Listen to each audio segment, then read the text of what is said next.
There we go. We're recording now.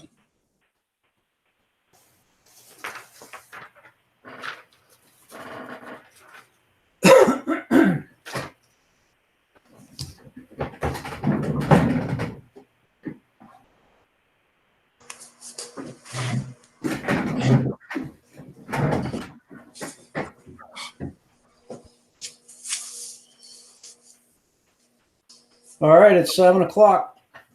I'm going to call the meeting to order if everyone's ready. Okay. First thing I want to do is read some ground rules for our virtual meeting. First thing, please silence cell phones. Try to minimize any background noise you might have there. Please identify yourself when making comments, motions, seconds, etc. It's very helpful for Linda to transcribe the minutes, and it will also help maintain order. When not speaking, please use the mute option on screen to eliminate background noise. Greg also has the ability to mute an individual if there is too much noise. He cannot unmute if he does so, so you'll have to do that yourself. If you find yourself muted for some unknown reason, it's because Greg thought you were too loud. So just hit the unmute button.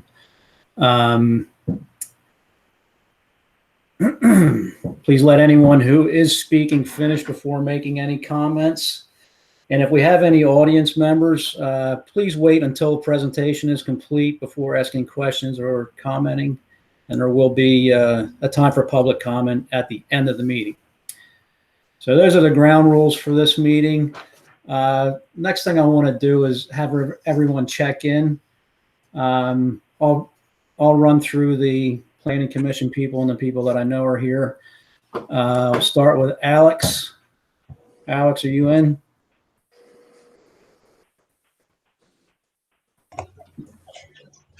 No, Alex. Okay, Tim? Yes.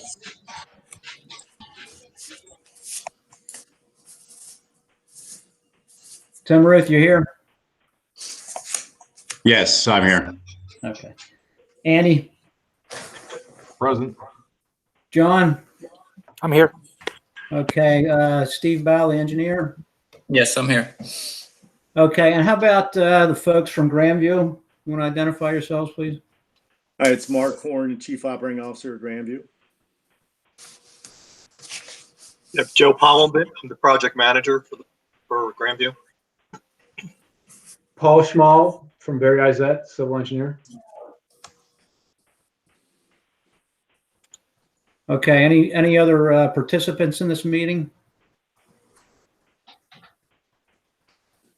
Okay, we're going to move forward on the agenda. First thing would be the approval of the minutes from our March 10th meeting. You guys all had a chance to review? Yes. Yes. Okay, can I get a motion to approve? One. Well, I do have one thing. Oh, okay. As I do as well, Tim, but go ahead.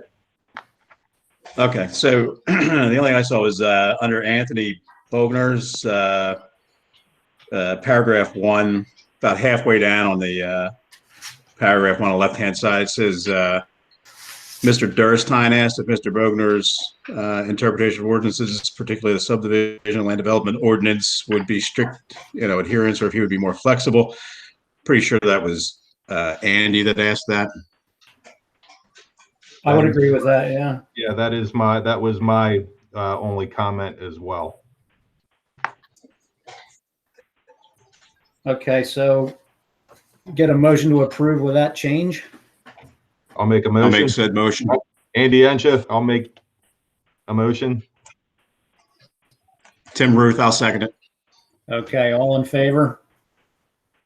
Aye. Aye. Aye. Okay, motion carries.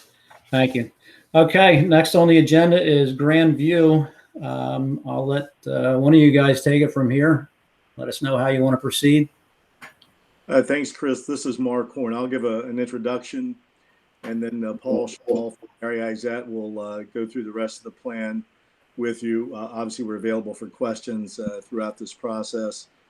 Joe Palumbit is our project manager. He's employed by Penn Medicine and is working with Grandview on this particular project as well. So just wanted to make sure you knew who Joe was. But first of all, I want to thank you all for allowing us to join you virtually tonight to talk about our plan. This is really the second time we've been in front of the Planning Commission.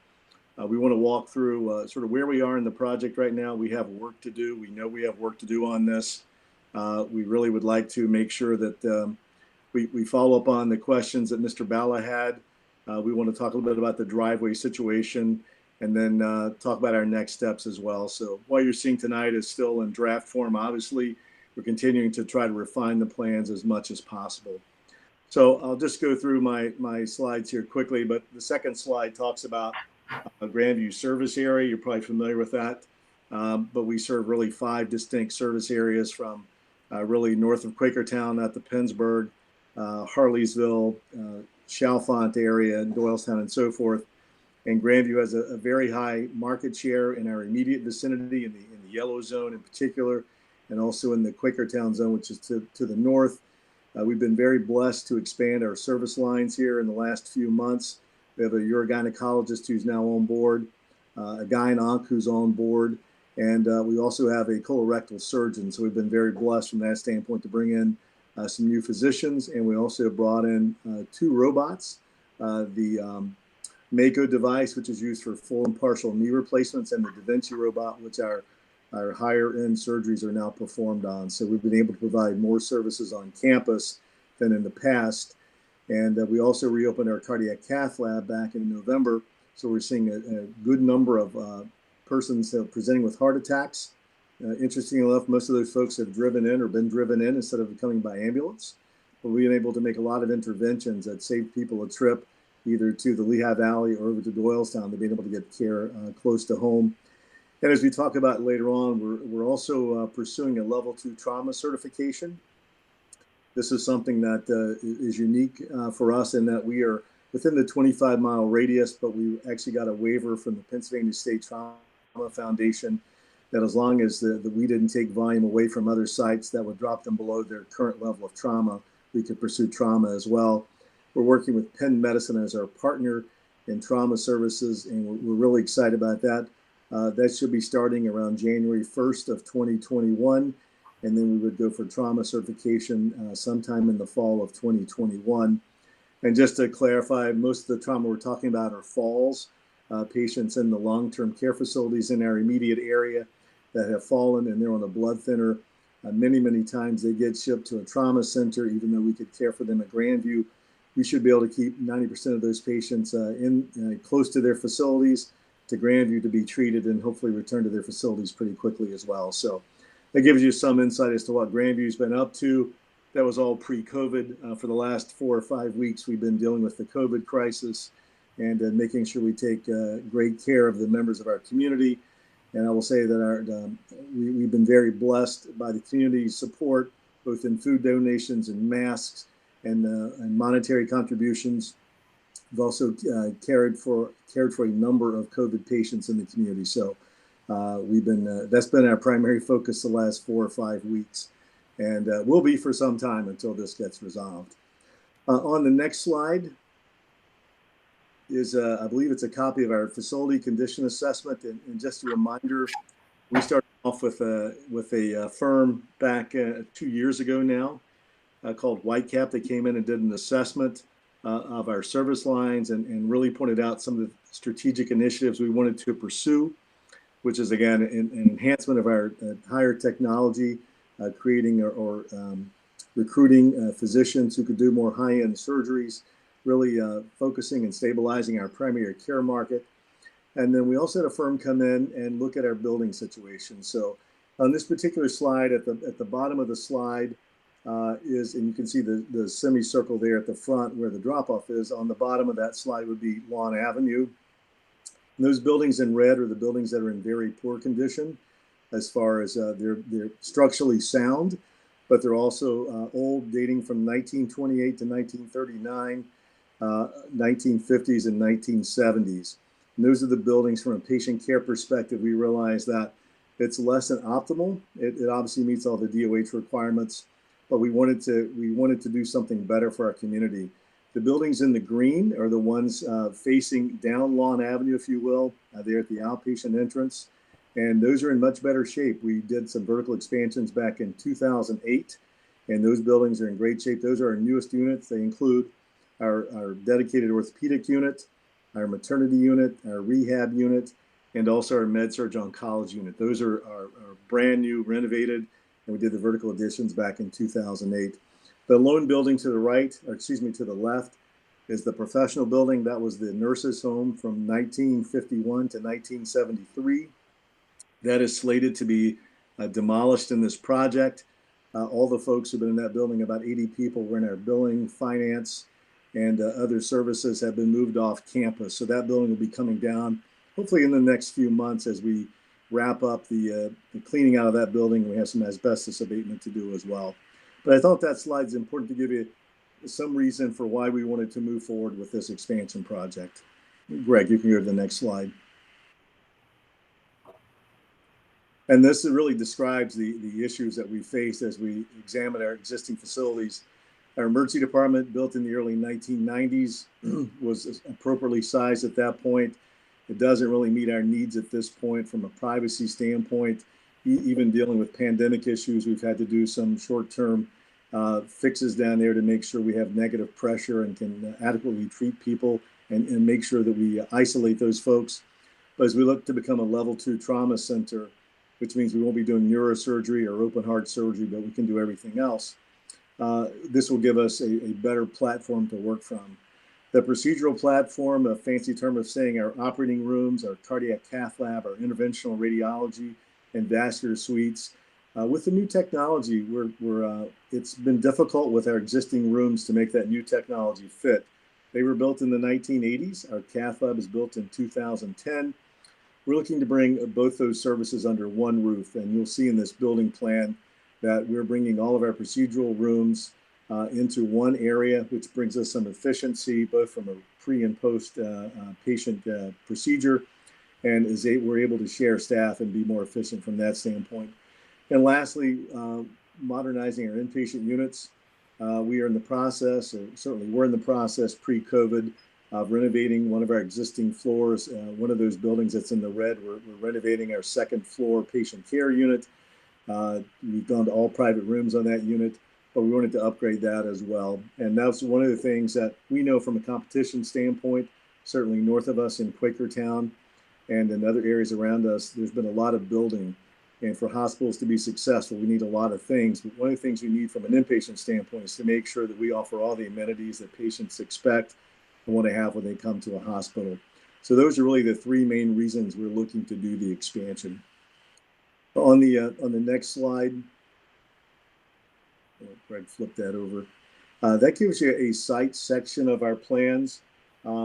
This is if you look at the existing building on the right and the new building on the left, gives you some sense. You see on the, and to the right of that would be Lawn Avenue, if you will, but on the ground floor, have a new imaging center. So all of our imaging modalities, which right now are mostly in one location, but if you've been for an MRI, you know that's in the lower level. We're bringing all of those technologies onto the same floor.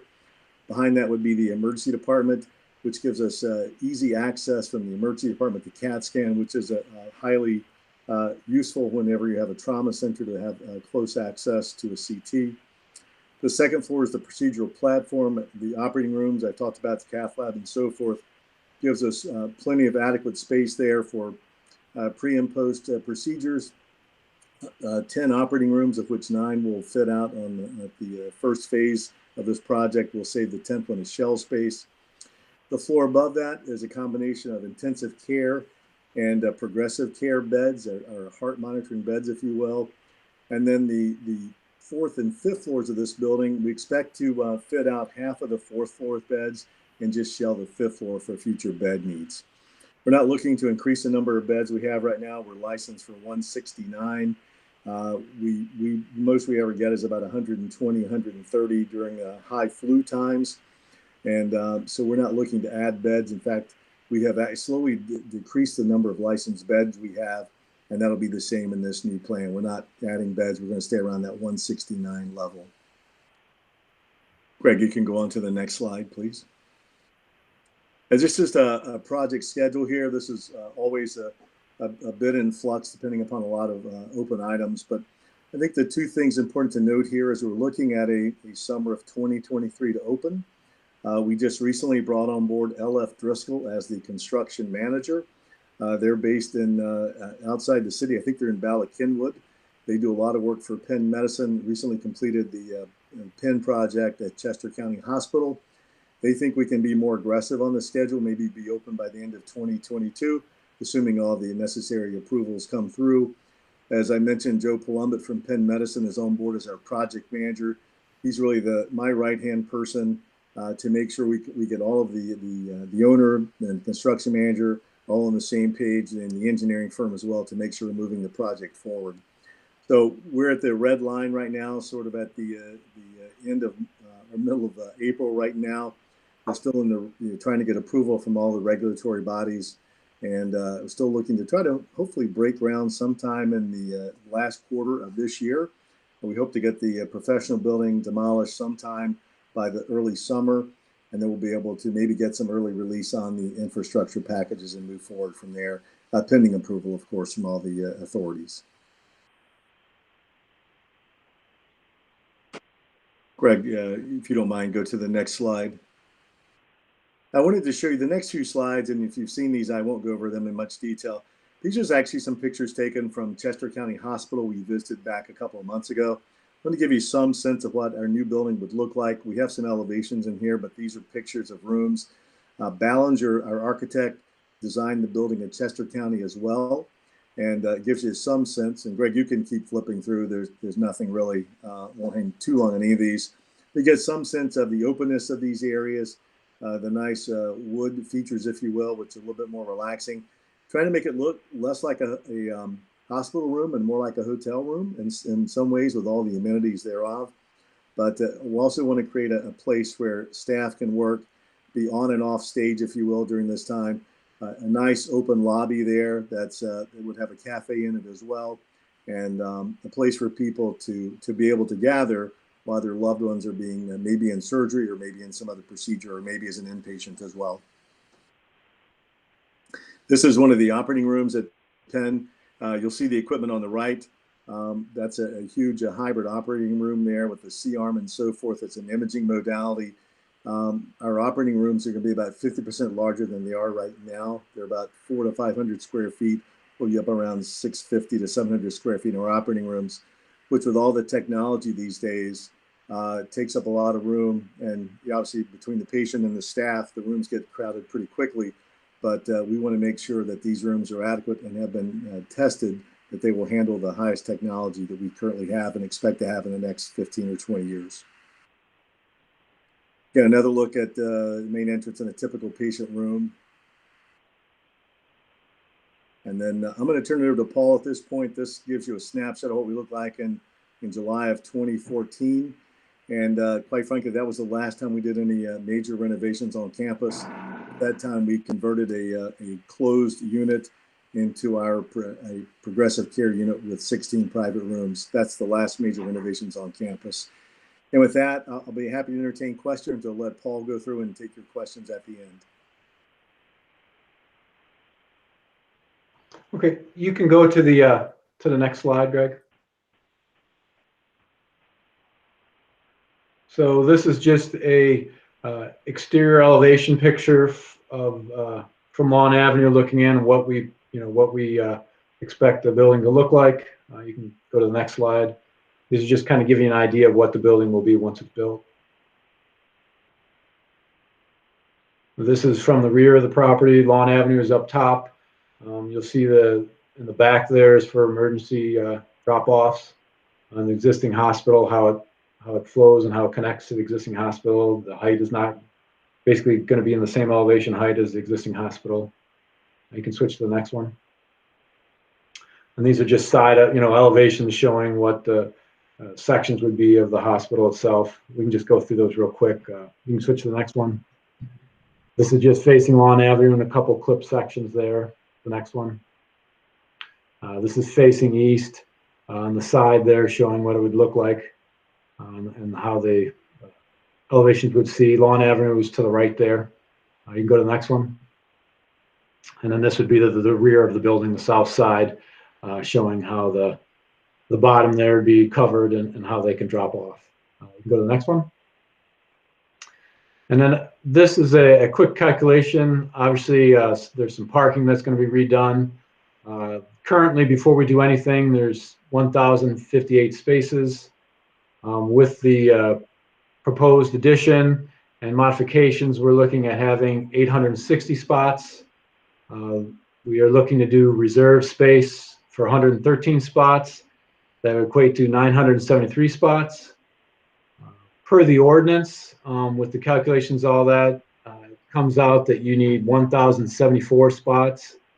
We're still 101 spaces short from that. So with this coronavirus and trying to get a zoning hearing board may be a little bit difficult. So how we are hoping to proceed is there's a helicopter landing pad over there to the, I believe that's to the west of the site that's going to be removed, and the helicopter pad will be on the top of the proposed building.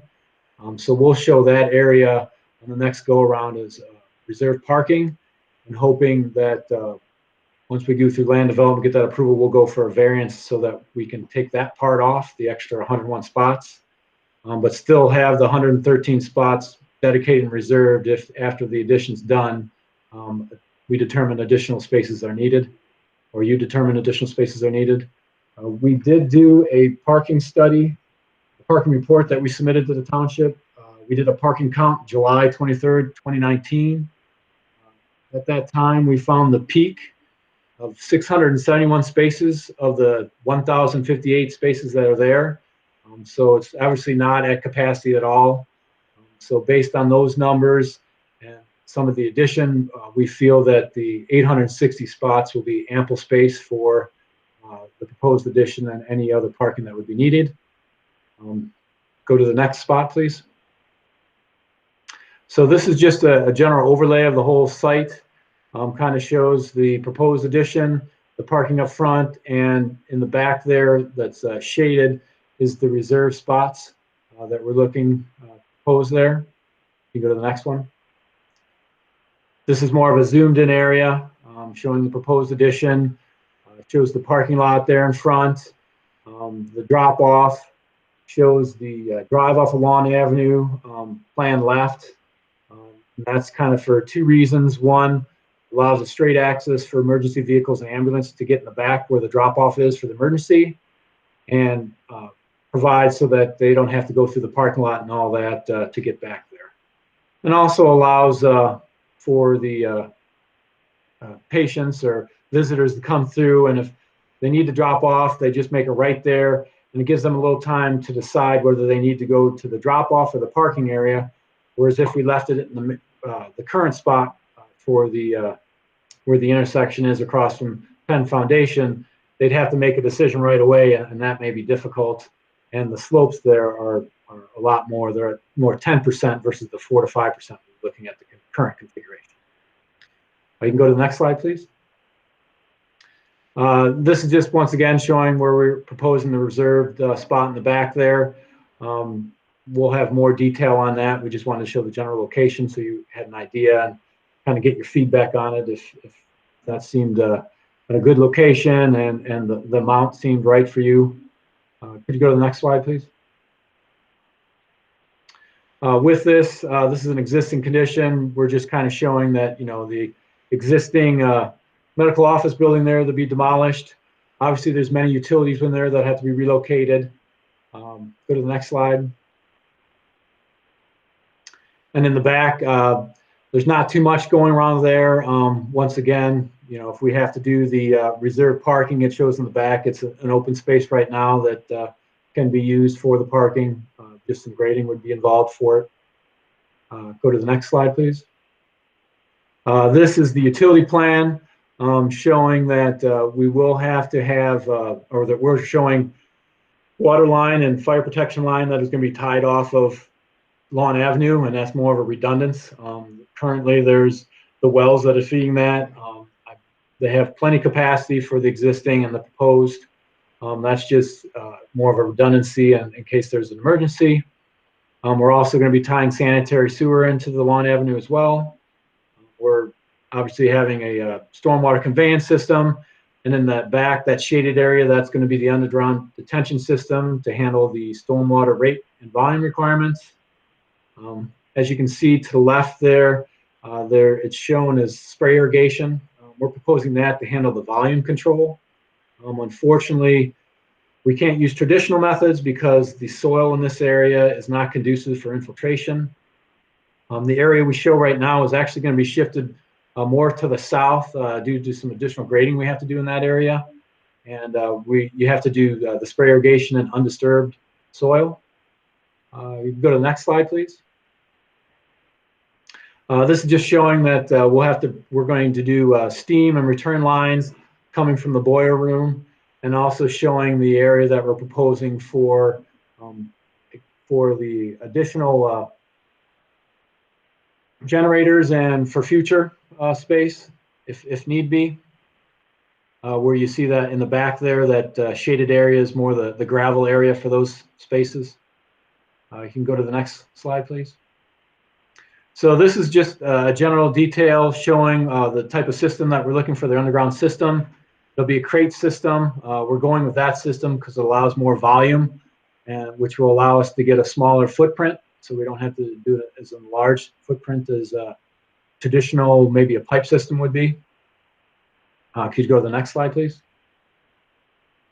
So this is the landscape plan. This is showing currently where our proposed addition and parking is going to be and how it's affecting existing trees that will need to be removed.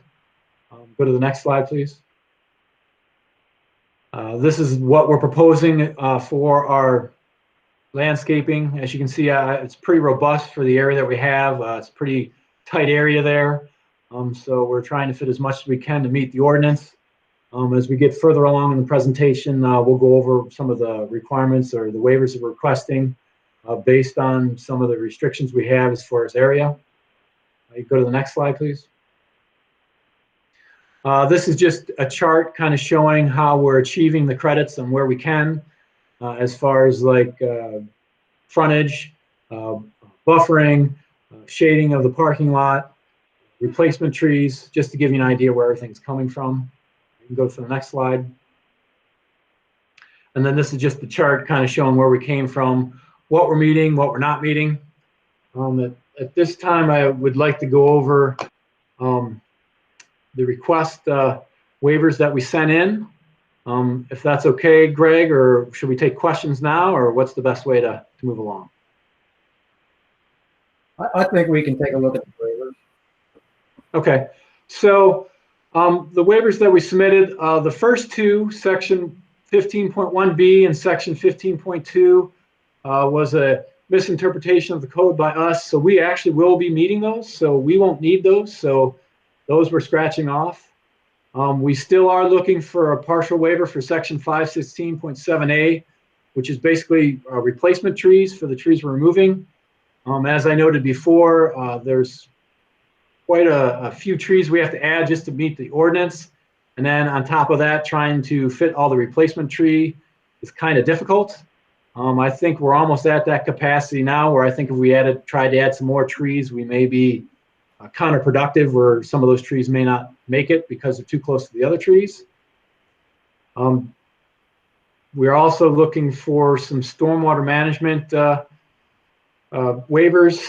The first one would be section 308.C.2, where your ordinance requires all storm sewer piping to be class 3 reinforced pipe.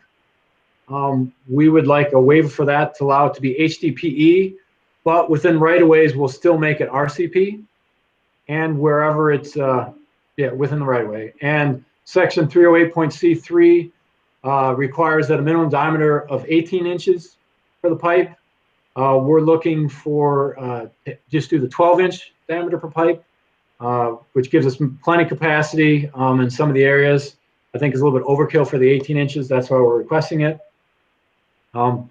Based on feedback we got from Steve, the township engineer, and his review, we are requesting a couple other waivers. One was it requests existing impervious cover to be considered meadow for the pre-developed condition. So any impervious area would have to be considered meadow. That seems extreme since we are over probably where the area we're disturbing, probably 90% of it is impervious. So we're proposing that we only take 20% of the impervious area to be considered meadow. And basically that's for your volume control. It's more to control areas downstream, the concern that, you're going to overflow downstream and that you're not going to allow water to infiltrate and recharge the aquifer. We're not really taking a lot of open green space. We're really, just trading one impervious area for another. Yeah, there's some other areas that we're adding impervious, but we're accounting for that. So that's why we're requesting that.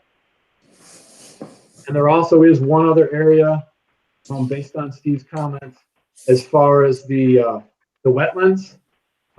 In order to do the reserve, there's two small areas that are small enough that we can get a permit for to fill in. But the ordinance requires that they have to be delineated by the Army Corps of Engineers. So I guess we're looking at two parts. One, if we can have, if you can, I guess, get a waiver so we don't have to, or if we do have to, can we have it in the plan that we only get that clarification, or we get the delineation from the Army Corps if it's needed, that the additional reserved parking spaces are required, and we get that at that point in time. My concern is obviously for time constraints and all that, because typically the Army Corps won't come out until the summer, obviously to see the vegetation and all that, to get the different markers to show whether it's a wetland. Tell you what, why don't we, before we start talking too much about the waiver, we know what you're looking for. I don't think we're going to have any problem with the piping issues. I would like to have a little discussion on the trees and your additional waivers that you're requesting tonight. Sure. Why don't we roll through the review letter, and when we get to the sections that deal with your waivers, we'll revisit the waiver. Okay. Does that make sense? Yeah, that's fine. Okay. We just go down one by one here? Yeah, if you don't mind.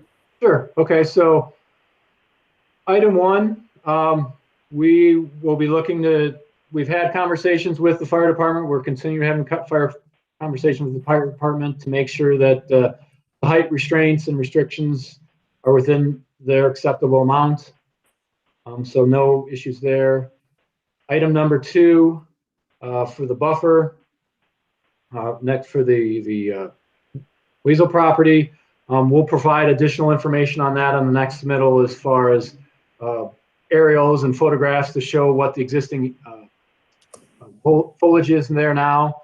And we feel it's sufficient, but we'll be more than happy to talk about it in the next meeting to see if additional handicap or if additional landscaping is required. So we have no issues with number two. Paul, this is Yes. Steve, if I could interrupt you there for a second.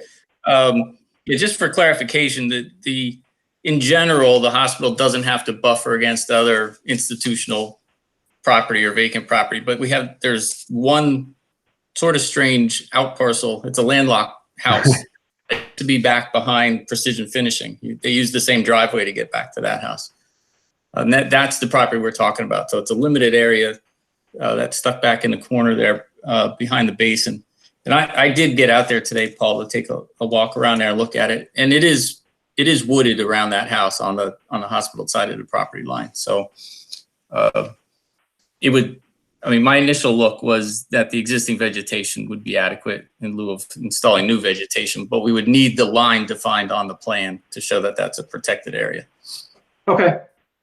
Excuse me, Steve. This is Andy. Is that 716? Is that the one that's at the end of the long drive?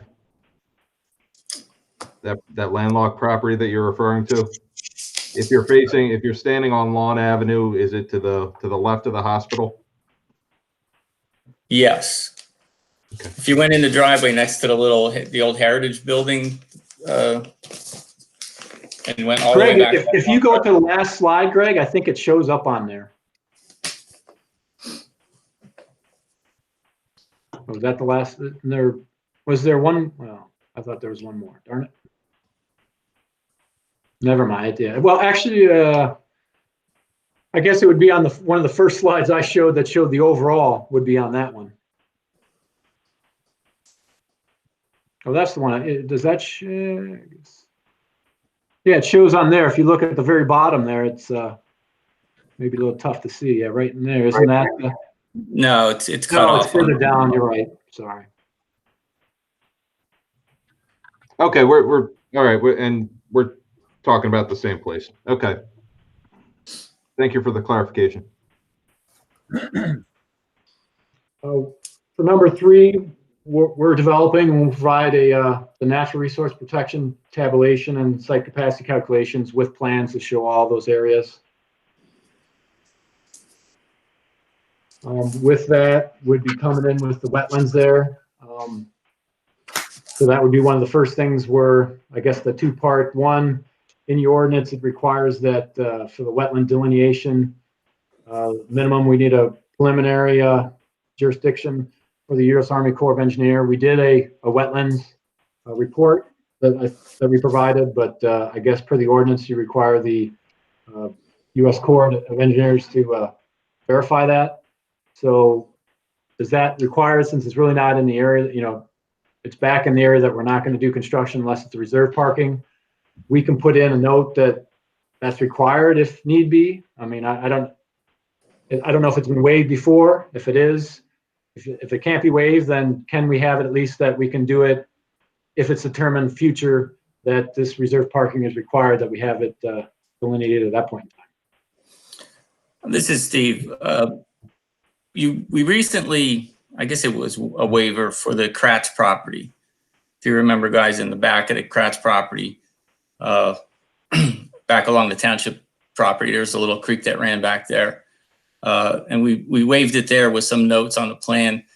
The only difference on that plan, that was a protected area that was never going to be developed. This is an area that's potentially going to be developed, but we don't know when. I'm not necessarily opposed to a waiver, but it would certainly have to come with some provisions for future delineation if that parking was necessary. Yeah, this is Chris. So it's kind of dependent on what the zoning hearing has to say about the reserve parking. Is that what I'm saying? No, this part here, this parking spot, the reserve that we're showing there is, we're not asking the zoning hearing for that. We're just asking them for actually the one we don't show yet. Oh, okay. We're not looking for that. Yeah, they need more parking, more reserve parking than is shown on the plan currently.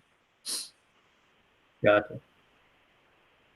But I guess to expand on this, you know, the downside would be not knowing exactly if there was an issue to build the parking there. But if they're already contemplating showing some other temporary parking until they go to the zoning hearing board up by the helicopter pad, you know, if all else failed, that could be the viable parking area if this area failed in the future to get a permit for that wetland area.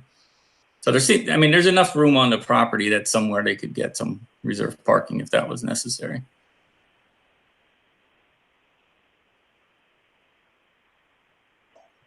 This is Tim. So Steve, you're comfortable if we were to have the caveats in the plan about the wetlands approval, all that? I mean, that's fine with you? Yeah, I think we can make that work, being the that it's just a reserve area. And it's only, correct me if I'm wrong, Paul, it's just a small area within the reserve parking. Yeah, it's less than, I mean, it's, I think like 0.01 acres or something like that. It's really small. It's not a lot. Right. So worst case, you could work around it. Maybe not quite have 101 spaces, but work around it if you had to.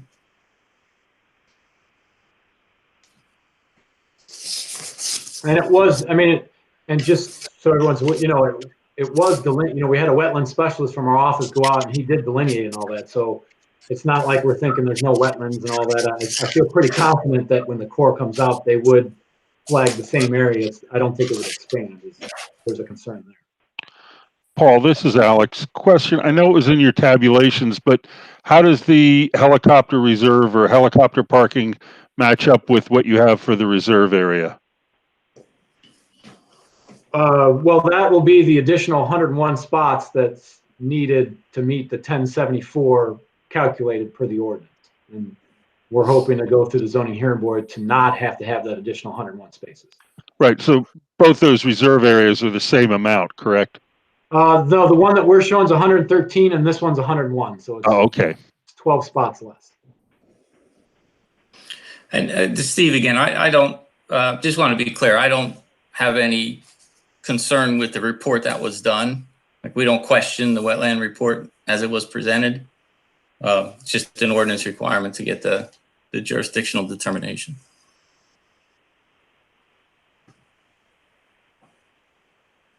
All right, this is Chris. I mean, it's part of the zoning ordinance, not the saldo, correct? No, well, wetland protection is a zoning question. The requirement to get a jurisdictional determination from the Army Corps is a subdivision ordinance requirement. Oh, okay. So you could waive the requirement to get a JD. You can't waive the requirement to protect the wetlands. Gotcha. Well, I would think if you're comfortable with this, it sounds pretty banal at this point after hearing all the discussion on it. I think it's something that we should probably consider. I mean, I would consider doing that. But we're gonna, I mean, you're gonna give us a new official waiver request letter with these new ones? Yeah, we'll have to do that, and we'll talk to Steve and coordinate as far as how we want to get the ins and outs of it correct. We're looking now to make sure that everyone's on board, that they would agree, and that there's not an issue with it. Do any of the other planning commission members have an issue with this?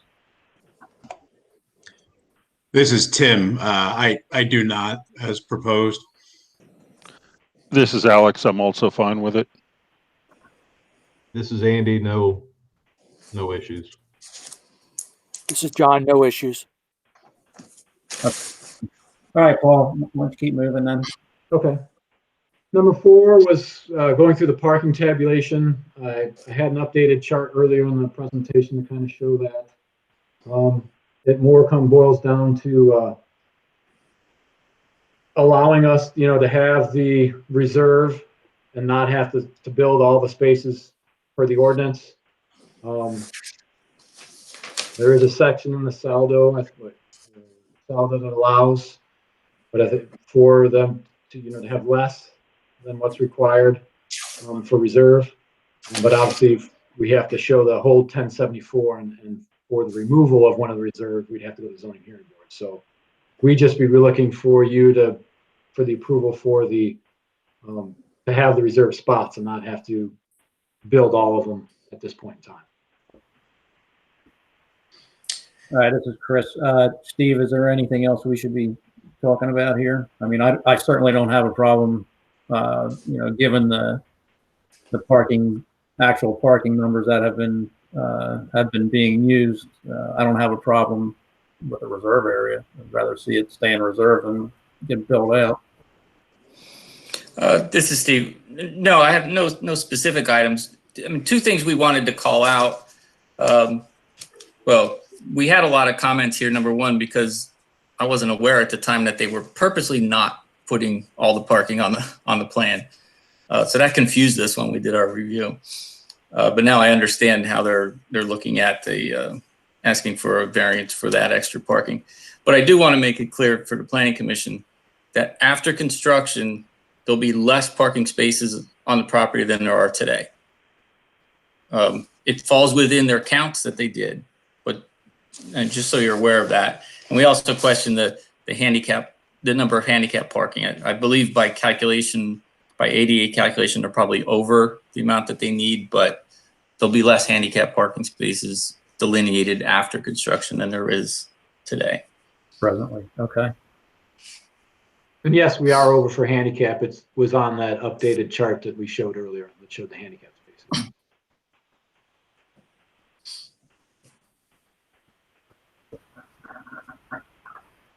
So with that said, if they're going to show the parking on the plan for now, for the purposes of plan approval, that'll address most of our comments. And then it would be up to the hospital if they want to pursue getting a variance from having to maintain all those reserve areas for the future. Okay. Any other comments from planning commission members?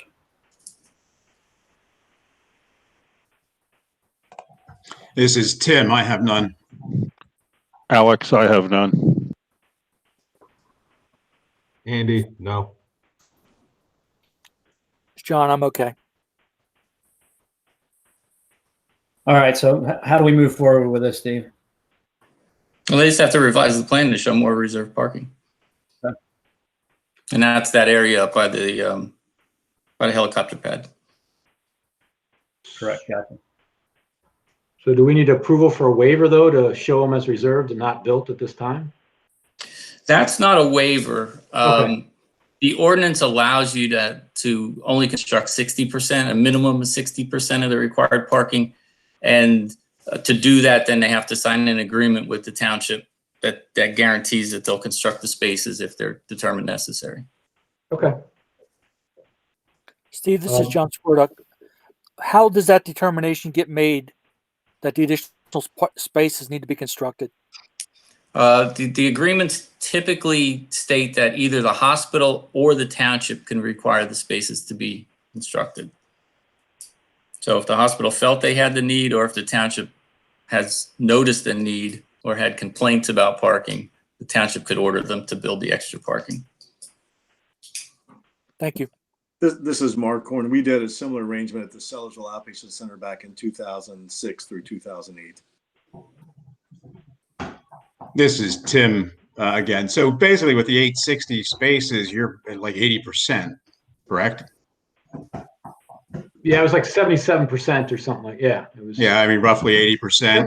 Yep. Okay, you're over the 60 Yes. already. Yeah, correct. Okay.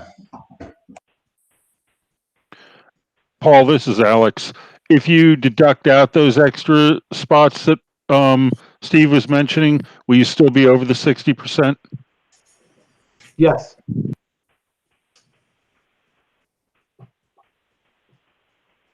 Yeah, correct me if I'm wrong. You're going to reduce the reserve parking if you pursue a Correct. variance, not reduce any of the physical parking. What you see right now will be, what we're proposing right now is what would be shown, and the reserve shown is what we're keeping. It's just the additional 101 spots that you don't see now that we will show in the next submittal, but we're going to request from the zoning hearing board to not require. Does that make sense? I understood it. This is Steve, but that's okay. Okay. This is Chris. I understand. Yes, this is Tim. I understand. Thanks, Paul. Yeah, this is Alex. I have it too. Okay. Andy, that's fine. Thank you. All right, moving to number 5. There was concern as far as some clarity for internal traffic flow with possibly some additional traffic signage and pavement marking. We have no issues with doing that. We'll take another look at that and add some arrows and some signage as far as the traffic flow, and to show the one way and to show 2 ways, as noted on the plan. Yeah, this is Steve. I think a particular concern that we had was back around the ambulance, the emergency entrance, just to be certain that that all flowed properly. And we'll have a truck turn analysis to go through it to show you how it is handled as well. Thank you. This is Chris. I know at your initial meeting with us back in December, there was an issue with parking within 15 feet of a building. Was that taken care of? Yes, it's not. It's within, I think it was 10 feet, but yeah, it's taken care of. It's not there anymore. All right, thank you. Okay, keep moving. Number 6 was kind of the big one that we'd like to talk about, and we'd like to get direction on this if possible. And unfortunately, I know we weren't able to get your traffic engineer's comments back. But I'd like to go through a little bit to kind of where we're coming from, just to give you an idea. Greg, if you could, well, actually, we can start here, actually. So, and Steve, correct me if I'm wrong as I'm going through this. When Penn Foundation was doing their latest edition, they had done a traffic study and kind of developed this sketch with the township for future development along Long Avenue. And this is what came out on that. And basically where they're looking for a middle lane that would be a turn lane. Based on this layout, they're showing the drive from the hospital being across from Penn Foundation. With our proposed addition, we're looking to actually shift that drive to be in line with the Penn Ridge driveway that's planned left. And we feel that would be a better location for a couple of reasons. One, as I mentioned before, that gives a direct line from Lawn Avenue down for the ambulances and emergency vehicles to the emergency drop-off area in the back where the proposed hospital is. It avoids those emergency access vehicles from going in the public parking lot and having potential for accidents. The drive is less there'll be less of a slope because it's more meets the grade up there. It'll be more of a 4 to 5%, whereas if it currently is now, it'll be more of a 10% plus drive. This also allows the visitor to come in and when he turns right there, gives him a little bit of time to decide whether he needs to drop off or if he needs to park. Whereas if we left it where it currently is, he has to make that decision right away. And so now we're probably directing more traffic to the drop-off area we're trying to avoid. We'd like to, we're looking at where we can tie in the existing hospital. Unfortunately, we're kind of constrained. We have an existing detention basin behind us. There are existing utilities. So we really can't shift it back to reduce that grade. Obviously, the more closer we move it up front towards Lawn Avenue, the worse the grades get. So the grading would be really tough to adjust at that point in time. If you could go to the last sheet I had sent over to you, Greg. I don't know if you're able to incorporate that or not. So here is a chart on how we determine whether a traffic warrant for a traffic signal is required. We did some trip estimations based on the 169 beds. All the traffic going just in that driveway, even though the hospital has 2 driveways, we're on a estimate, on a conservative estimate showing us all going through that one driveway, all the traffic. 169 beds. We took into account the areas that were going to be vacated in existing hospital and just assumed they would be a medical office, because that's the worst or the highest count for traffic. And we came up with the vehicles per hour, the peak hour is 359. So if you look at that chart there for the minor street, which would be the drives, 359, it's right between that 300 and 400 on the left-hand side there. You haven't met it there. And if you look, we looked at the Lawn Avenue. PennDOT had a traffic analysis count, daily average traffic, and we found that it was 312 vehicles per hour. So that doesn't even make it to the 400 on the major streets. So we're almost looking at, in order for there to be a traffic for Grandview, for a light to be warranted there, we would need a significant increase in the Lawn Avenue traffic to be from 300 almost to about 520, it looks like. And then we'd have to have a significant increase from the hospital from 359 all the way up to like 400 in order for that to be warranted. So that was kind of another statistical that we were looking at as far as why we think it still would be beneficial for it to be shifted, and we don't think it would be a detriment to the township or Grandview Health to have that shifted over there.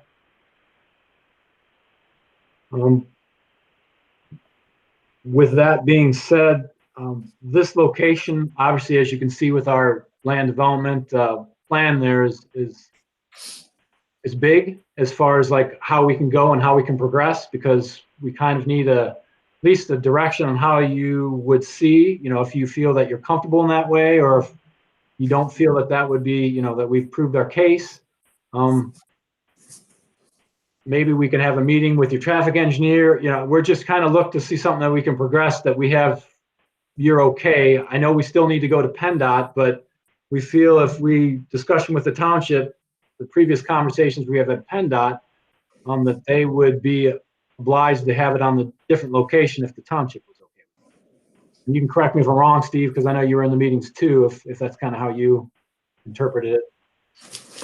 Yeah, I wanted to give you an opportunity to go through all of your points, but I'll jump in here. Correct me if I'm wrong, Paul, but this plan that you're showing now, or one of the slides that we had, you tweaked the driveway entrance from what it was shown on the plan submission to line it up with, I think, what you're calling the Penn Ridge property, but everybody locally knows it as the 7-Eleven office complex. Correct. It'll be shifted over a little bit.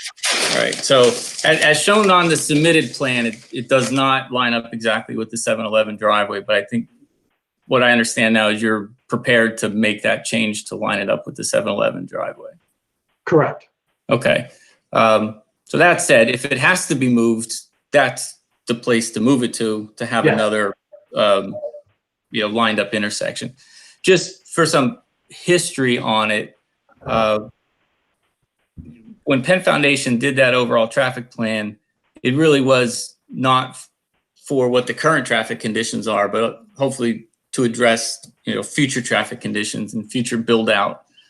So while there might not be traffic for a traffic signal at the original or current intersection there between Penn Foundation and the hospital, that's what was envisioned, that someday, if it became necessary, that would be an ideal location, as it was serving two of the largest users on Lawn Avenue. That said, I understand there are site constraint issues. We did have a scoping meeting, or scoping conference anyway, a similar video conference with PennDOT. They were quite concerned that we would get away from that potential to have the traffic signal there. They did not say no. They said, you need to justify to us why it needs to be moved. And, that's yet to be resolved with PennDOT. Ultimately, it is PennDOT's decision. We like to think they listen to the township, cooperate with the township, but ultimately they have the final say in that driveway. I don't know. Does the Planning Commission have any initial thoughts on this issue? This is Chris. I'm certainly glad to see that they moved it to line up with 7-Eleven. I understand the need for you to want to do that. I have just a small concern that we're getting away from this, that plan from 2009, how that's going to impact things down the road. Other than that, I'm sorry to interrupt you. The one unfortunate thing with the 7-Eleven driveway is there's no physical way to connect Penn Foundation to that driveway.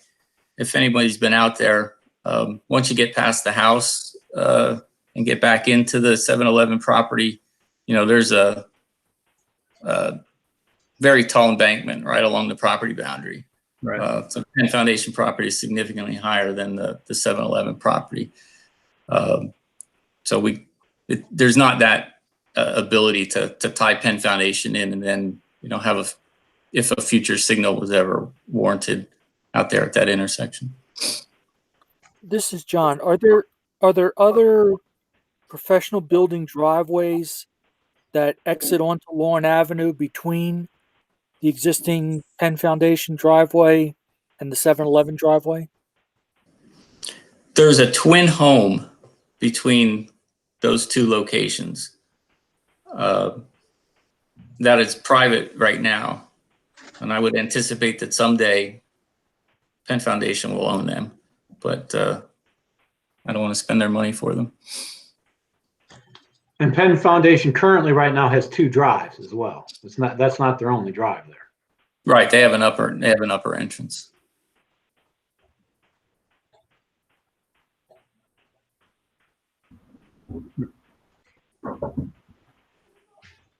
This is Tim. Steve, do we have any idea what the number of trips per day in Foundation creates? I have the old traffic study, but I did not look that up. I could find that information.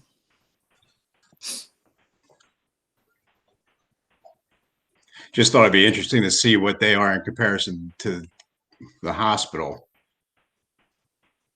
You know, are they similar numbers? Are they more? Are they less? You know, from a standpoint of having the driveways kind of, you know, intersect. Like how much is actually coming out of and into Penn Foundation in the course of a day? Yeah, just based on the size of the parking lots, I would guess that Penn Foundation's a little less traffic, but I don't have the numbers off the top of my head.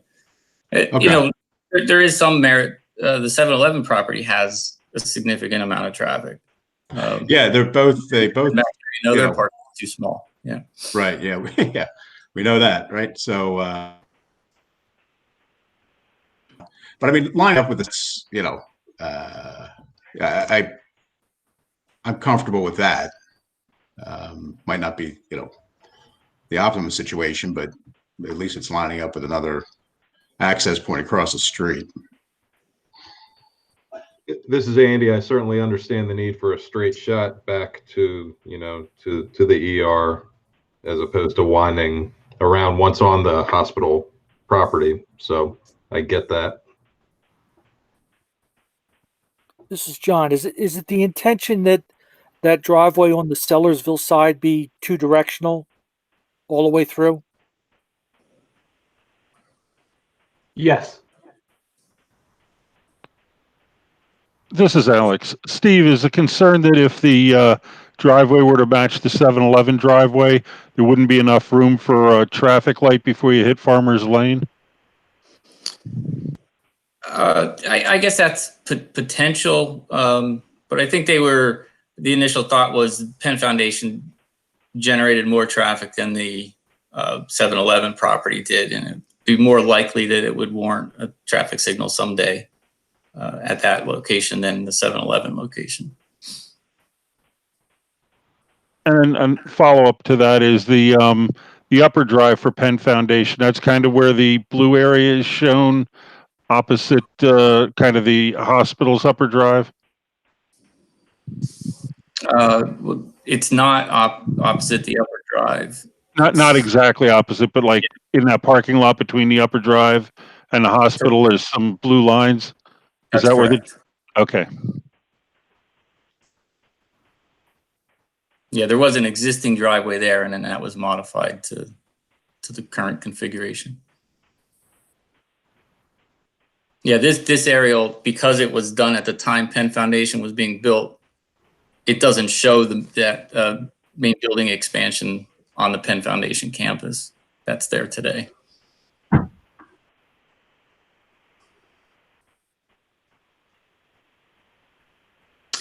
Just to follow up on what Paul mentioned, we have sent this plan to McMahon Associates, the township traffic consultant. So we're awaiting a few comments from them. And, you know, at this point, I don't know if we need a definitive answer from the Planning Commission, but if you were going to say no, they would like to hear that. If it's, you know, can we make it work? That's a different question. This is Chris. I'm not opposed to it. I you know, from the hospital standpoint, it makes sense to me. From the traffic standpoint, I think, you know, we wait and see what the professionals have to say. And there's one other thing we're hoping from this meeting here. You know, I know once again that you didn't get we didn't get the traffic comments. We're hoping to set up a meeting with PennDOT relatively soon so we can get more approval from them. So when we get them more of our information and data in that, but it would be nice so that we could tell them whether, you know, you guys are on board or not, because obviously that'll weigh on their decision as well. I don't know if there's a way we can, before the next meeting, have a conversation or have a thought that you agree or disagree.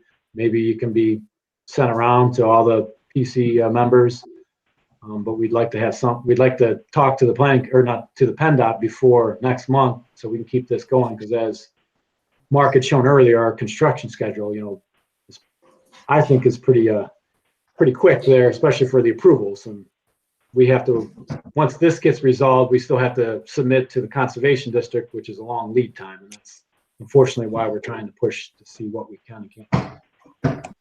This is Steve. We'll certainly send any comments that we receive around to the Planning Commission members. And I guess individually, if you wanted to, had a comment in response to that, you could certainly make that known. You wouldn't be able to, to vote on a preference of the board, but you could certainly ask or indicate your personal preference. All right, this is Chris. Any other thoughts from committee members? This is Tim. Conceptually, I'm okay with it, barring any, major revelations from the traffic, from the traffic consultants. But having it line up with 7-Eleven, at least it's, it's directionally across from another, access point. So in general, I would be comfortable with it.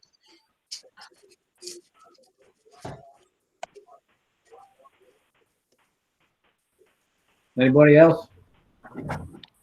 This is Alex. I just wanted to remind you all that I need to recuse myself on this one. So I'm happy to discuss things, but I don't think my opinion matters a whole lot right now. Well, feel free to discuss, but keep your opinions to yourself. Andy, any thoughts? I'd like to hear what the traffic study says, but I'm not opposed to this drive as presented here. Okay, thank you. John? What's the width of the proposed driveway entrance at Lawn Avenue? Is there like a acceleration, deceleration lane along it, Lawn Avenue? Yeah, there'll be a decel lane along Long Avenue, correct. This is Steve. I don't want to. Initially, there may be, because they'll only be widening on the hospital side of the property. The concept plan for Lawn Avenue is a center turn lane with two, through lanes, and really no accel or decel lanes at any of the driveways. Okay. And part of that is because it's a lower speed road. It's not a high speed highway per se. I don't have any other questions. This is Chris. Getting back to that traffic study in 2009, we're certainly modifying what the study was suggesting. Is there any issues in doing that? Steve, I guess I'm asking you. This is Steve. You're asking me? Yeah. Well, everything changes. So this was a snapshot in time and what was anticipated, on that at that time. That intersection though was, the vision was that would be a main intersection along Long Avenue in the long term. Right. Doesn't mean that it's written in stone, but it needs, as PennDOT indicated, it needs to be justified suitably that moving it doesn't cause any other repercussions that we're not thinking of at the moment. Okay. Steve, this is Mark Horn. Isn't it true? This isn't a PennDOT approved plan, though. This is just a sketch plan that was presented. Well, effectively, it was PennDOT approved because it was part. They were required to do this as part of their HOP permit. They just were not required to construct all of the improvements. So the widening and the location of their driveways was based off of this concept plan. Again, though, that doesn't mean that can't be changed or modified as development continues in the area.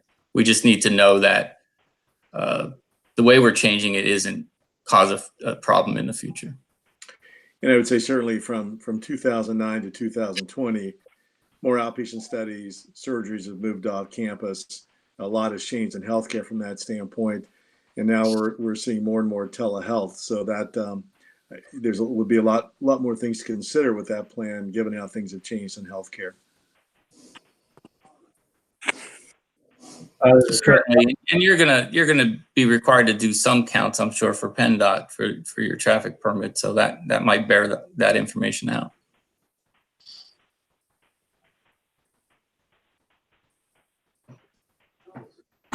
All right, this is Chris. Well, it sounds like Planning Commission is somewhat comfortable with it, but want to hear what the traffic people have to say. Does that help you guys? Yeah, well, as much as it can. We'll once we get the comments, we'll send a response to that, maybe to Steve, and to Greg, and can maybe send it around to the Planning Commission, so maybe you could give us any comments based on our responses, that if you have any concerns that made you waive to have it at the center instead of where we're showing it now, would be helpful. Okay. All right, that being said, why don't we move on to the next item? Okay, number 7, correspondence identifies, that was just the partial, we've already kind of gone through that one, as we're going along, so noted, we'll say for number 7. Number 8 is for the lighting plan. They were noting the mounting heights of 20 feet, and that exterior lighting should be operated on a 24-hour basis. And it said basically it looked like it was general compliance with the ordinance. So noted. Paul, this is Steve. Do you know offhand, is there a light, I don't remember, out at your new entrance location? I mean, that would be our only other comment, to make sure that intersection is adequately lit. If not, I'll make sure there is. I'm not sure if it got updated or not, but we'll verify.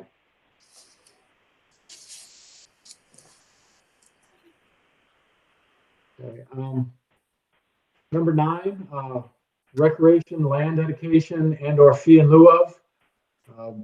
Obviously, based on our restrictions and site restraints there, I think we'd be looking at a fee in lieu of. He has a township should determine if dedication of land contribution in lieu of is desired. So that would be, I guess, a conversation if that would be acceptable to Planning Commission, that we would do a fee in lieu of. I'm sure that's fine with Planning Commission, but I'll ask the other fellows. Anybody have a problem with that? No problem. This is Andy, no problem. This is Tim. You know my thoughts on that. This is Alex. I don't think we've ever had anyone actually build a playground on their property. Well, we have in some residential developments, but that's about it. All right. Yeah, you're good to go there. Okay. Item number 10 was the post-construction stormwater management report. Was just that we have to meet the water quality requirements, and we're spray irrigation system, and it noted that the testing that we had already performed did not show infiltration testing was feasible for standard methods. That's why we're going with the spray.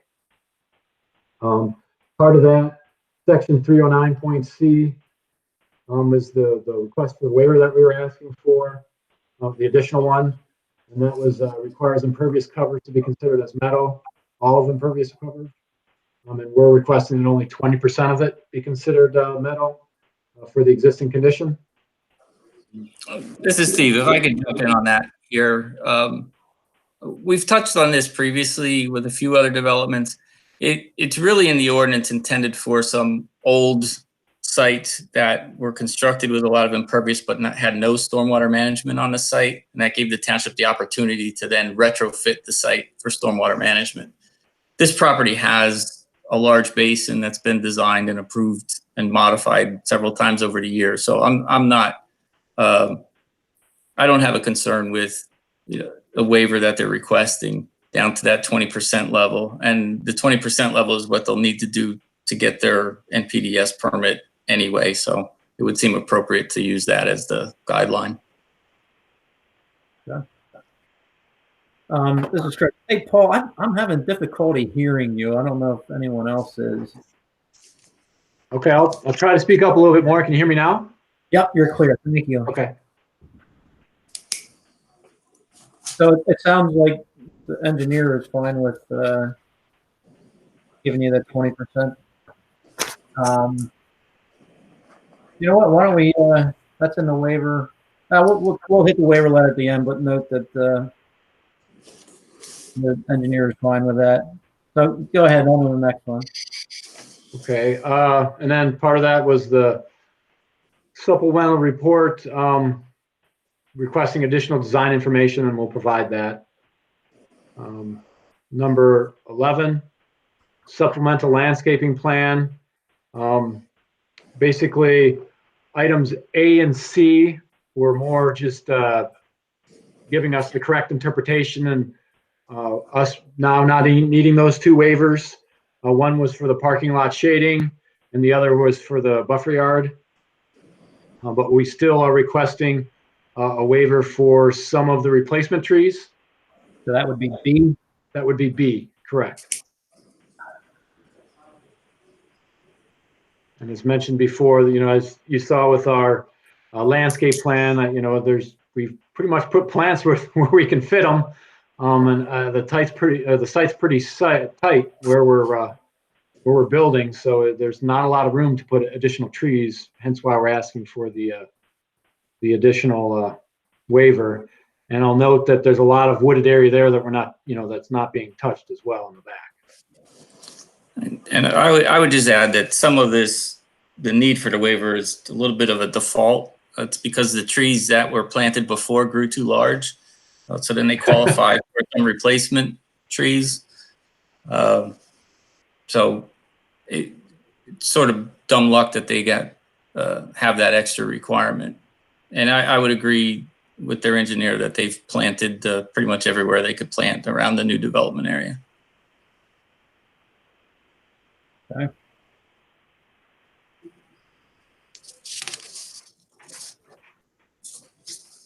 Well, it certainly looks like you got a lot of jammed in here on the plan. I suppose I'm all right with it. If the other guys want to chime in. This is Tim. I'm fine with that. With the amount of trees that they propose there, I think it's tough to squeeze any more in there. This is Alex. Go ahead, John. I was going to say, I agree. This is Alex. I'm just going to say, especially because it sounds like a bunch of those trees were planted or street trees already that have just grown to a size where they are now being regulated. That'd be correct, Alex. This is Andy. I'm okay with the trees as presented too. There's not I don't see a lot of extra space to put them. Okay. Okay. There you have it. Item D was more kind of a question, I guess, for along that area along the Stone Ridge Professional Office Complex, Grandview Health. We're removing some trees for some grading and that. And although there's not a buffer yard required, Steve had mentioned that maybe the Planning Commission should consider whether we needed to do any kind of buffering, whether it's a fence or some shrubbery or something along that area. This is Steve. Paul, could you explain a little bit more in detail the spray system and how it's going to operate and how often it might operate?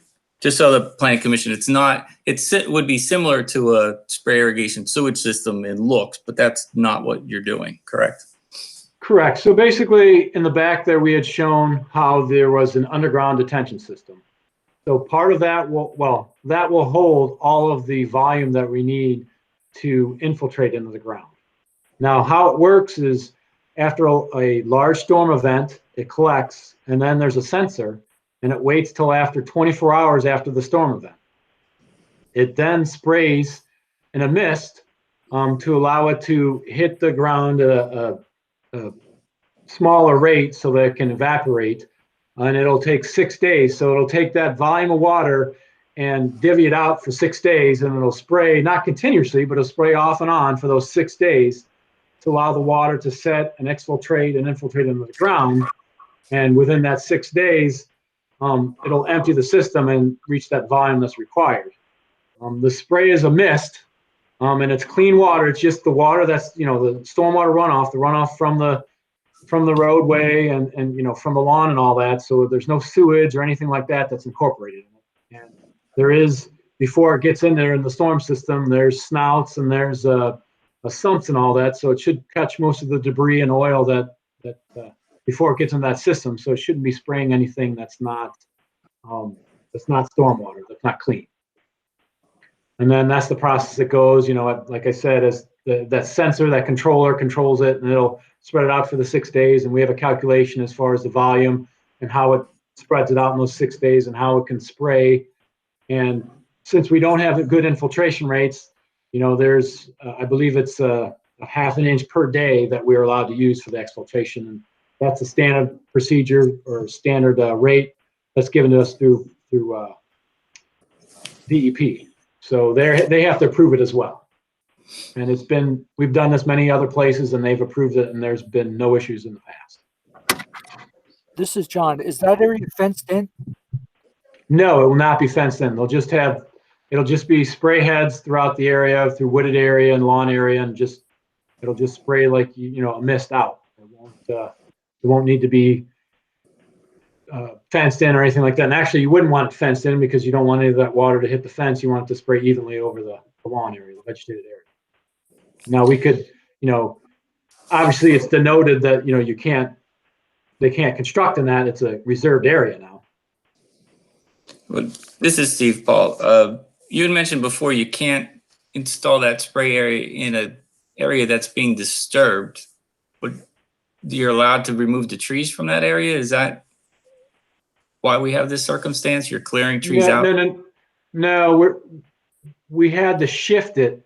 We're not moving trees out. The area we had to do grading in that area because of the detention basin, the area we're losing volume in that tension. So we have to make grading in that area now. Originally, when we showed that spray irrigation, we weren't going to have to do that. We weren't going to have to widen that area, but we determined we had to. So we have to do grading in that area we currently show. So, okay, so the trees will be removed because of grading you're doing, but where the spray system is going to be, will there be existing trees along the property line maintained, or is that clear? They'll be left there, and it'll spray within the trees and all that. Okay, well, our comment really related to how you have the plan currently shown, and the question was, is there any benefit to having some kind of screen or a fence where the spray area was going to be when it's right close to the property line? But if the spray area is being moved, let's say further back into the basin away from Lawn Avenue, and there's going to be existing trees remaining, I think that's kind of not an issue. Okay. Where you are removing trees, you're not required to have a buffer. So unless the planning commission felt that there was really a need for landscaping along that property line, I don't have any other reason for it. This is Alex. Paul, how much distance do you have between the property line and where the spray heads start? Off the top of my, we probably have like 40 feet.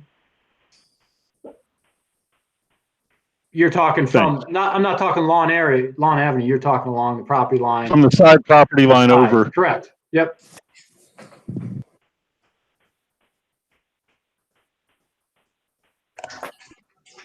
This is Tim. I would. It's more of a ditch witch, so it's not like there's going to be a lot of disturbance to install those lines. This is Tim. I wouldn't see a need for any additional monies after leaving it there, right?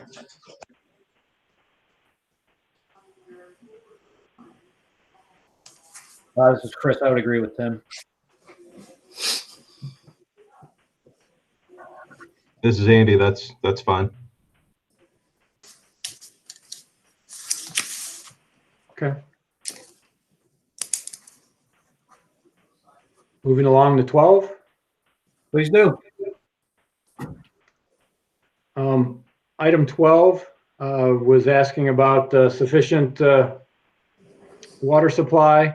Well, we can provide what they're permitted for. We don't see any additional water needed. We're just more tying into Lawn Avenue for more of a redundancy in case something happens to the wells. So we're not anticipating an additional flow, and we can supply what they're permitted for now and show that won't be exceeding that. I think that's all. That's all we're looking for. Just some numbers. Okay. And just to be clear, then there's currently an interconnect between what used to be the Sellersville water system, now North Penn, and the hospital. I think for fire flow, you're proposing a second interconnect. Correct.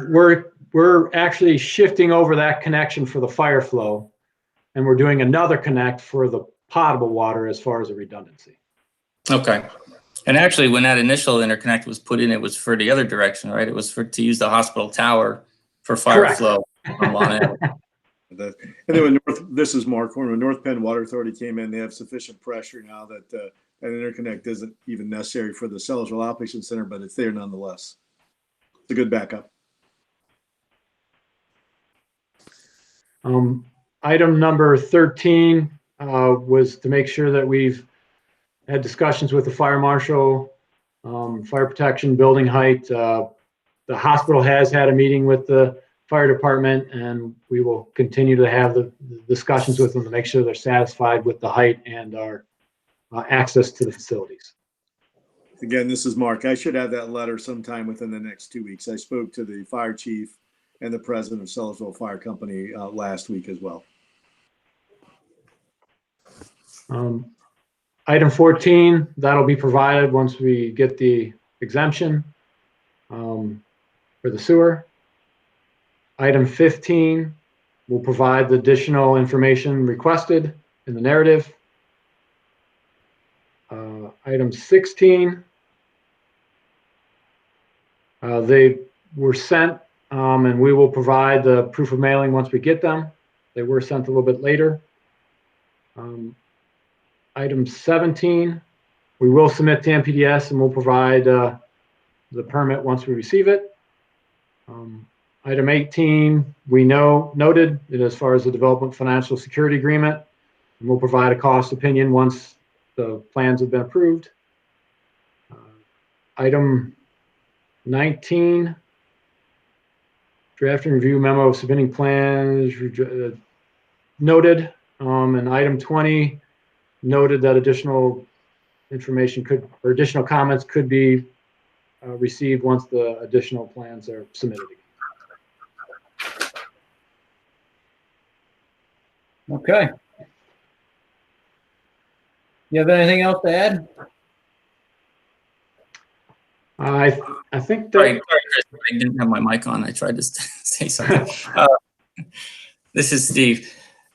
Just one other thing that I don't know that we touched on tonight, but we did talk about it at the sketch plan stage. The road improvements along the hospital frontage, what we had discussed at sketch plan is that the road improvements may be limited to the development area on the hospital frontage, with the caveat that they would study and potentially do improvements if something was found necessary up at the 309 ramp traffic signals. So just to make sure we have that is still an open issue. Right. Okay.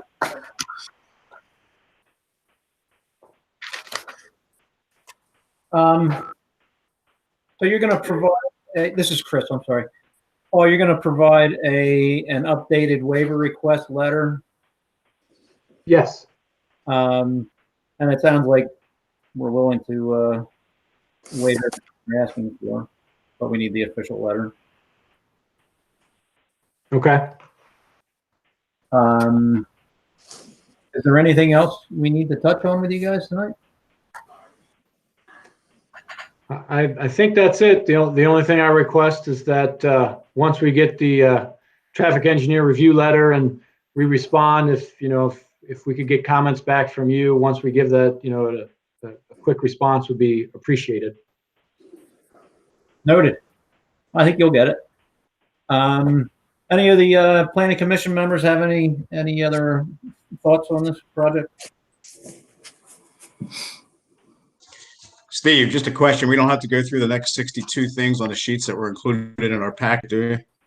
No, I won't let you do that. Okay. Thank you. Paul will work that out with me. Okay, good. This is Andy. I'm okay for this evening.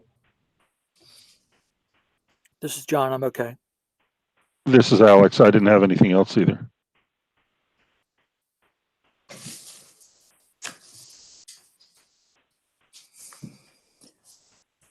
Paul, and Mark, I guess we didn't talk about it tonight, but I am assuming that you would like to clean up the plan, come back in with a relatively clean plan, and then ask for a preliminary final approval.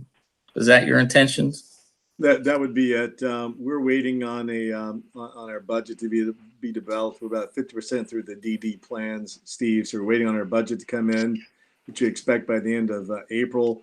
So we need to take what we've learned tonight and the letter you've sent us as well. Look at the budget and put all that together for a final submission.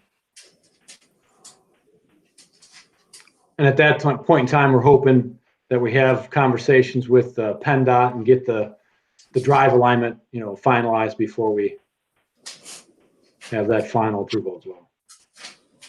Yeah, I think it would be desirable to have that tied down as much as possible before the final approval was granted. It may be a couple of months, as Mark, maybe a couple of months before we're back, depending on how quickly PennDOT moves and so forth.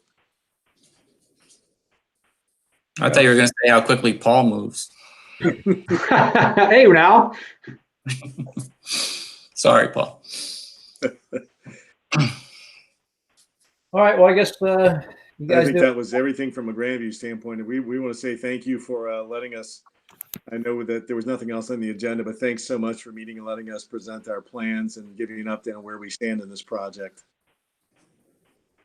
Well, you're welcome. We wish you luck with it, and we'll see you in probably a couple months. Good luck. Thank you. This is Alex. Good luck. Thank you. Thank you. This is Andy. Thank Yeah, you. this is Steve. I would just add, if in the interim some particular question comes up, something between your budget or with PennDOT, you could always come back to the Planning Commission just to talk about one specific issue without having the whole plan revised. If you need, more feedback on something in particular. Thank you, Steve. We appreciate All right. Well, then I guess we're going to say goodnight to you guys. Sounds good. Good night. All right. Thank you.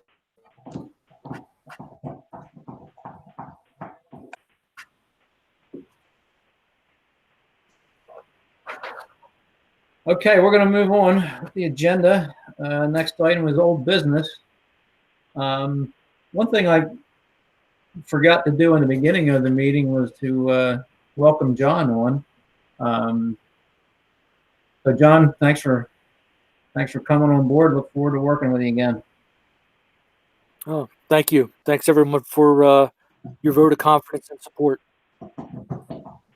Sure. This is Tim. Welcome, John. Thank you. You're welcome, John. It's Alex. Welcome, John. Thank you.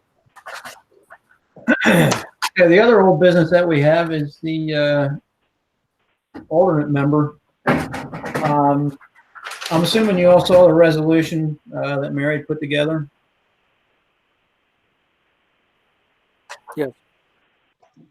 Yes. This is Tim. Yes. We did have, light conversation via email about it. She's going to present this tomorrow night to the board.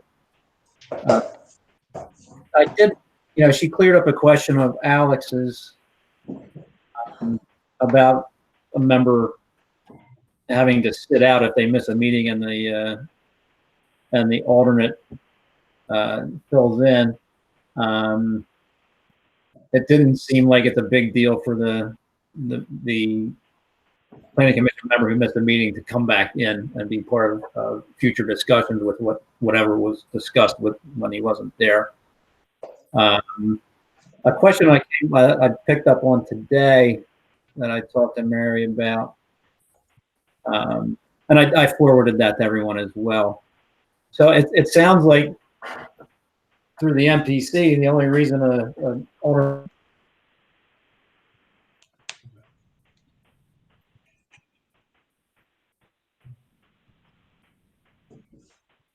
Chris, you still there?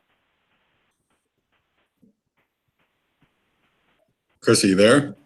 I'm afraid we may have lost him. Oh, are we here? Can you hear me? Now we can. We can hear Yep. you. And now we can. Well, I don't know where I stopped being heard. Anyway, you all got the email that I sent to Mary today regarding when the alternate can come in as a substitute. She didn't seem to have a problem having an alternate come in if someone was absent, but I don't believe the alternate would be able to vote unless he was needed for a quorum. He or she was needed for a quorum. So Mary is going to present this tomorrow night, and I'll bring that up at tomorrow night's meeting as well. You guys have any input on that?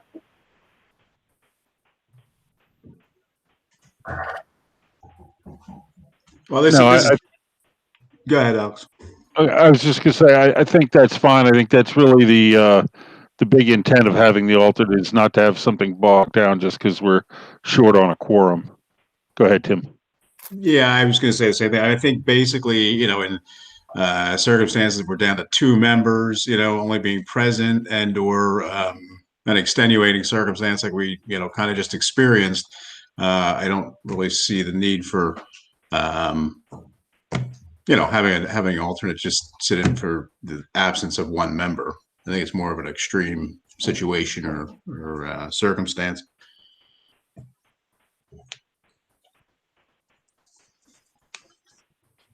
John, any questions, comments? I agree with both Tim and Alex. I think initially it was more just for those kind of extraordinary situations, as Tim said, where you're down to not having a quorum. Okay. Andy? Yeah, I'm okay with the resolution as written, which says that if a quorum can't be reached, so that's fine. Right. And to expand on the reason we came up with this idea was because of the circumstance that we experienced over the last 2 years. And I think if we found ourselves in that situation again, it would be a good time to bring in an alternate, for a member missing a meeting. I don't know that it's necessary to bring an alternate into that meeting.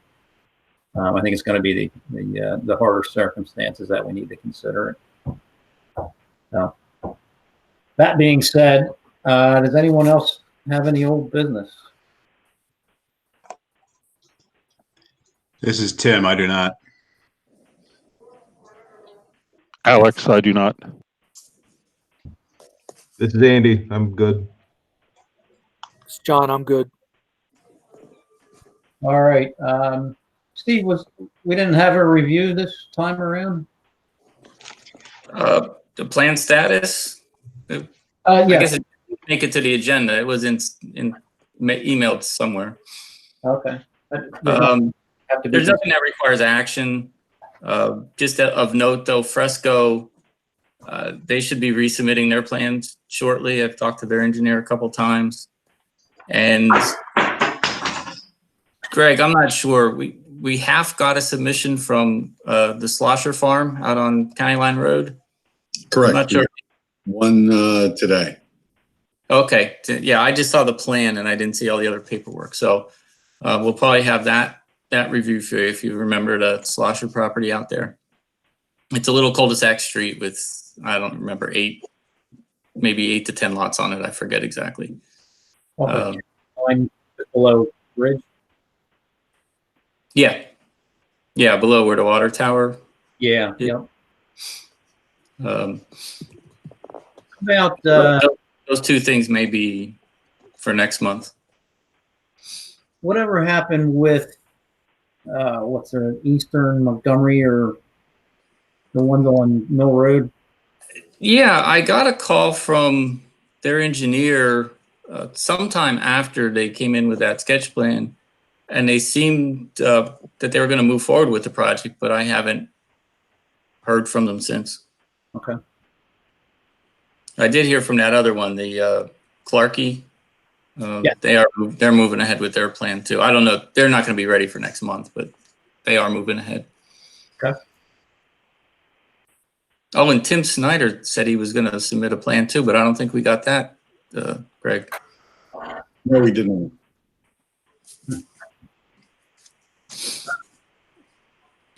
So there's several things in the area. Okay. All right. If you're done, I'll move on to public comment. Do we have anyone in the audience that wants to make a comment?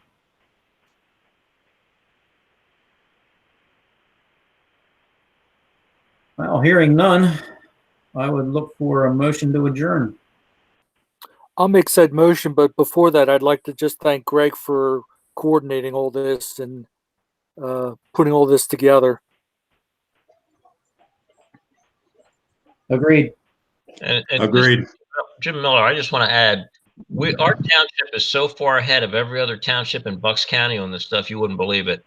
I sit on a lot of meetings and they're still trying to figure out what they want to do. Some of them are canceling their meetings. Some of them are holding their meetings on telephones. It's just been a mess, but we've been on top of this from the very start. And I think Greg's done a great job here putting all this together. That's the difference. We have Greg Lippincott. They don't.